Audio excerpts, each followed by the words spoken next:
Pasintabi po mga kapuso, ilang residente sa mga lugar sa Dagupan City na binabaha dahil sa high tide, nagkakaalipungan na.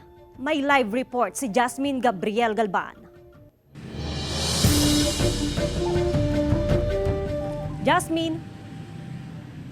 Joanne, pinag-iingat ngayon ng Health Authority ang publiko, lalo na yung mga nakatira sa mga binabahang lugar sa banta ng alipungan na karaniwang nakukuha sa paglusong sa baha. Ilang linggo nang binabaha dahil sa high tide ang barangay Pantal, Dagupan City.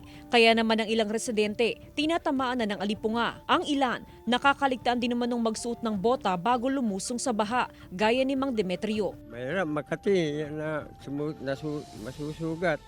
Pagaling na rin ang alipunga ni Aling Esther. Pero nangangamba siyang muling magkaalipunga, lalo pat binabaha pa rin ang paligid ng kanilang bahay. Mahirap talaga.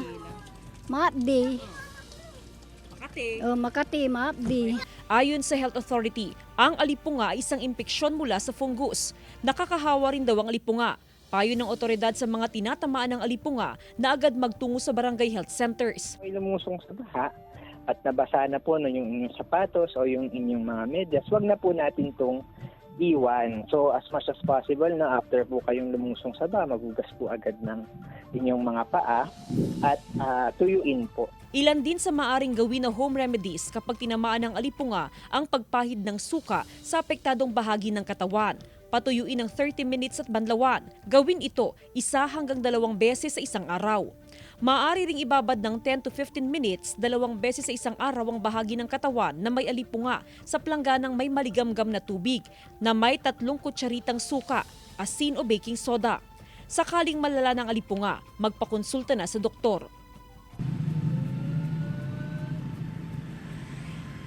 Joanne, dito sa lungsod ng Dagupan na sa 3 hanggang 5 barangay ang karaniwang nakaka-experience ng high tide. Sila yung karaniwan din na tinatamaan ng alipunga. Ang panawagan ng Health Authority, Joanne, once na tinamaan nga ng alipunga, ay agad na magpa-consult sa pinakamalapit na health center nang sa ganoon ay magkaroon ng maayos na treatment dahil meron din yung mga ointment na ibinibigay doon sa mga tinatamaan nga ng alipunga.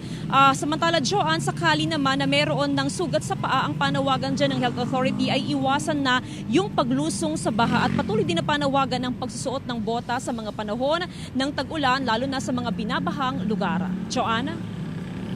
Maraming salamat, Jasmine Gabriel Galban.